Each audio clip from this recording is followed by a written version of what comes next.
You wake up and your throat is on fire. You reach for a packet of pills and tap your symptoms into a screen that warns you it might be a rare brain parasite. A pharmacy sits blocks away, open all night. Now, erase all of it. No pills, no doctor, no internet. Just you, a fever, and a forest. And yet your ancestors survived long enough to make you. So, what did they actually do? When they got sick? The answer involves honey, maggots, and a hole drilled into a skull. Long before any pill ever had a label, the first pharmacy was growing right out of the ground, and people already knew how to read it. They chewed on bark when the pain got bad. They pressed crushed leaves onto a swollen joint. They swallowed bitter roots that made the stomach cramps fade. And they remembered which ones worked. They even watched which plants the sick animals went searching for and copied them. That knowledge was not written down anywhere. It lived inside people. A grandmother showed a grandchild which plant to pick, which one to boil, and which one to never, ever touch.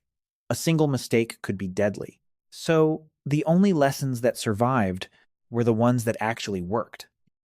Every healer was a walking library, and every generation added a few more pages. And here is the part that still surprises us. A lot of it was real. Willow bark, for example, contains a compound called salicin, and salicin is the direct ancestor of the aspirin sitting in your kitchen right now. People on completely separate continents who never met and never shared a language all figured out the same thing on their own. Chew the bark, and the fever and the aching start to ease off. That was not a lucky guess. It was a pattern, tested over and over, until it hardened into real knowledge. Garlic was used to fight infection, and modern studies show it genuinely does have antibacterial properties. Turmeric, the same spice in your curry, carries a real anti-inflammatory compound. Echinacea, still sold in every drugstore today, came straight from indigenous healers. Some researchers even believe that a Neanderthal, buried tens of thousands of years ago, was laid to rest surrounded by medicinal plants. This was not luck, and it was not magic. It was thousands of years of patient trial and error, one careful observation at a time. So the next time you swallow an aspirin or stir turmeric into a latte because a wellness post told you to, pause for a second. You are not doing something new. You are repeating a prescription, older than writing itself, paid for in trial, error, and survival. That forest was their medicine cabinet, and a little piece of it is still sitting in yours. Plants could calm a fever, but a fever does not gush blood across the forest floor.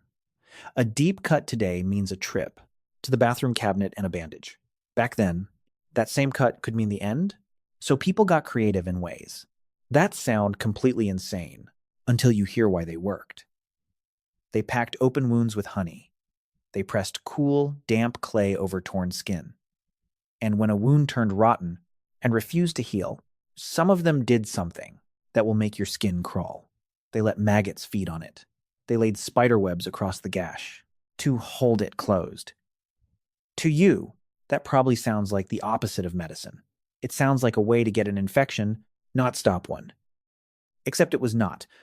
Honey is genuinely antibacterial. It pulls moisture out of bacteria and quietly kills them, and hospitals still use medical-grade honey on stubborn wounds right now. Certain clays really can fight off dangerous microbes, which is why scientists are studying them all over again. And those maggots were not random. The species they used eats only dead, infected tissue and leaves the healthy flesh untouched, which is cleaner and more precise than a lot of surgery. That is not folklore. Maggot therapy is approved and used in modern hospitals today. Even the spider silk was not crazy. Researchers have looked into its strength and its natural resistance to bacteria. So picture it. No sterile bandage, no antibiotic cream, no emergency room down the road. Just a person, a wound, and whatever the land could offer, using tools that were disgusting and brilliant at the same time. And here is the part that connects straight back to you. The next time you slice your finger in the kitchen, watch what you do without thinking. You rinse it under water. You press on it to slow the bleeding. You cover it to keep the dirt out. Nobody taught you that. in a single afternoon. That reflex is ancient. It is the same instinct, refined over thousands of years, that kept your ancestors alive, long enough to pass it down to you. The honey in that jar and the bandage on your finger are two ends of the very same idea, and both of them are still trying to do one simple thing: keep you alive and in one piece. A cut on the hand is one thing, but what happened when the problem was not on the skin, when it was somewhere deep inside the body, or even inside the head? This is where the story stops being clever and starts sounding flat out impossible. Because thousands of years ago, with nothing but stone tools, some of them were performing surgery on the human skull. The procedure has a name: trepanation. It meant taking a sharpened piece of stone and slowly drilling, scraping, or cutting a hole straight through a living person's skull while that person was almost certainly awake. Sit with that image for a moment. No anesthesia, no sterile room, no machine tracking a heartbeat. Just steady hands, a sharp rock, and a patient who had no choice but to trust them. And in other places, people were carrying out amputations, cutting off a limb that had turned deadly, hoping the person would somehow pull through. Here is the part that should stop you cold. Many of them did pull through. Archaeologists have found skulls with these holes, where the bone around the opening had grown back and healed smooth. That healing is the proof. It means the patient did not die on the spot. They lived for months, sometimes years, after someone opened their head with a rock. In one case, researchers found a person whose lower arm had been carefully removed, roughly 7,000 years ago, and the wound had healed cleanly, which means someone cared for them long after the cutting was done. And now for the truly humbling part.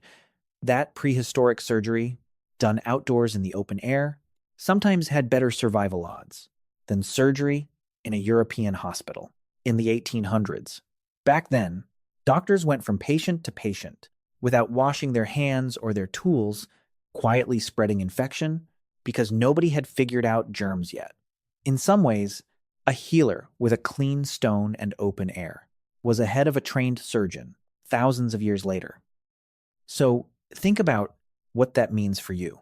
When you lie down for an operation today, you sign a form, a mask goes over your face, and you drift off, trusting that you will wake up again. That trust feels modern. It is not. When you hand your body over to a surgeon, you are standing at the very end of a line that stretches back at least 9,000 years, a line of terrified, hopeful humans who let someone cut into them for one reason only: the chance to keep living. The first surgeons worked with stone and steady hands, and they were operating so that you could be here at all. So far, every remedy has been something they did, something they picked, packed, or cut. But some of their strongest medicine was never a thing they took at all. It was already inside them, running in the background, and you are carrying the exact same thing right now. Think about the world they actually lived in. No clean water on tap, no refrigeration, no way to wash their hands before eating. They shared space with animals, with insects, with rot, and with each other, surrounded by more germs in a day than most of us meet in a month. And yet their bodies were fighting a war every hour and slowly getting very good at it. This is where your immune system comes from. It learned on the job. A child who got sick and survived came out carrying a defense against that illness for life. Multiply that across an entire group over thousands of years, and something powerful takes shape. A kind of natural resistance spreads through the population, not because anyone understood it, but because the ones who could not fight it did not live to have children. It was survival written directly into the blood, one hard generation at a time. But this same story carries a brutal warning, and it shows you just how high the stakes really were. When two groups of humans, who had lived apart for thousands of years, finally collided, they traded diseases their bodies had never trained for. The results were catastrophic. In some places, as much as 90% of a population died, not from war, but from illnesses their immune systems had simply never met before. That is how much these invisible defenses mattered. So here is where it comes home to you. Every time you shrug off a cold in a couple of days, every time a flu knocks you down, but you get back up, that is not an accident. Your body is running defenses that were tested, upgraded, and paid for by thousands of ancestors who fought the same fight without any idea what a germ even was. You obsess over ways to boost your immunity with pills and powders and trendy drinks. But the truth is, you already inherited the most advanced version. Your immune system is a diary written by your ancestors, and every page of it exists so that you could keep breathing. Now, here is something they were doing at almost every meal without ever knowing the word for it. Today, there is an entire billion-dollar industry built around this one idea with fancy labels and bold health claims. They just called it food. Walk into any grocery store, and you will see it everywhere. Probiotics, gut health, bottles of kombucha, promising to fix your digestion. It sounds like a modern breakthrough that science only recently unlocked. But your ancestors were loading their bodies with the exact same thing, thousands of years ago, for a completely different reason: survival. They had no fridge. So when they caught or gathered more food than they could eat, they had to keep it from rotting. And the trick they landed on was fermentation. They let certain foods sour and transform in a controlled way, turning milk, vegetables, and more into something that could last. What they did not realize is that this process fills food with living beneficial bacteria. Every time they ate it to avoid starving, they were quietly reseeding their gut with the good microbes that help the body digest, absorb nutrients, and even fight off illness. And it went further than that. They lived close to the earth. Their hands were in the soil, their food carried traces of the wild, and they were exposed to a huge variety of microbes every day. Modern research on the few remaining hunter and gatherer communities backs this up. Their gut bacteria are dramatically more diverse than ours, and that diversity is strongly linked to a stronger, more balanced body. Meanwhile, our super clean, over-sanitized lives may be part of why allergies and autoimmune problems keep climbing.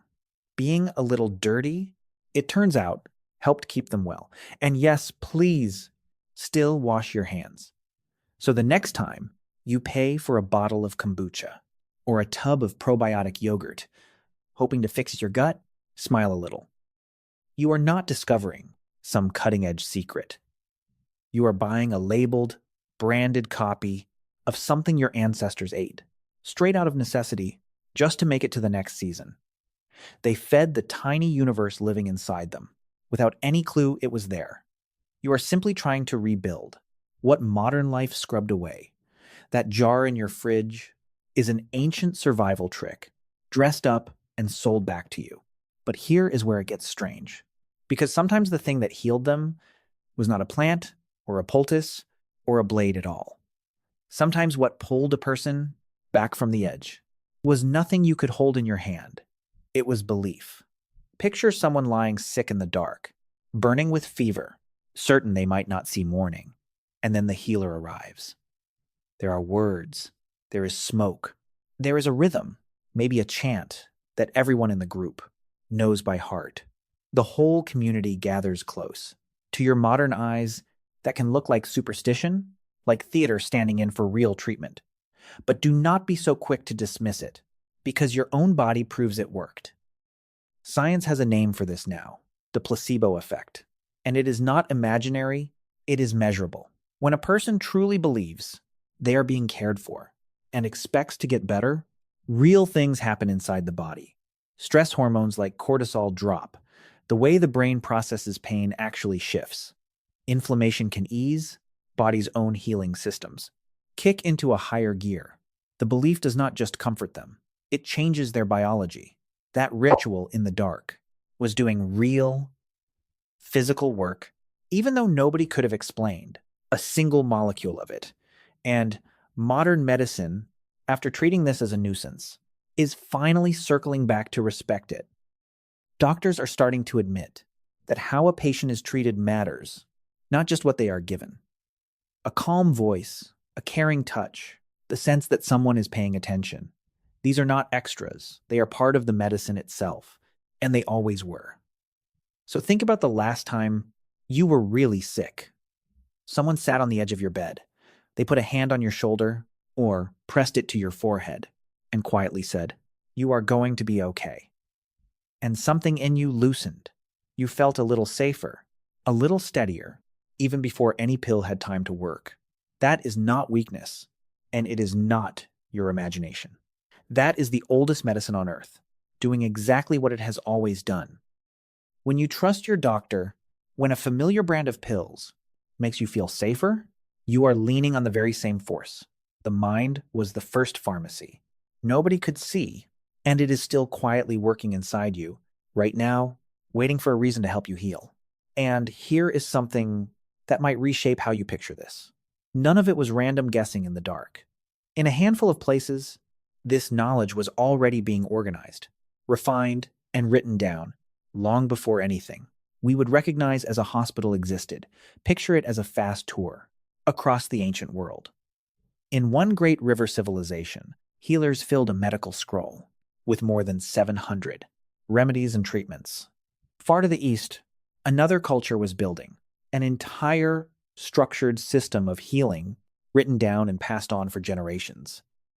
In another land, a skilled surgeon was describing complex operations in detail, including how to rebuild a human nose thousands of years before anyone dreamed of plastic surgery.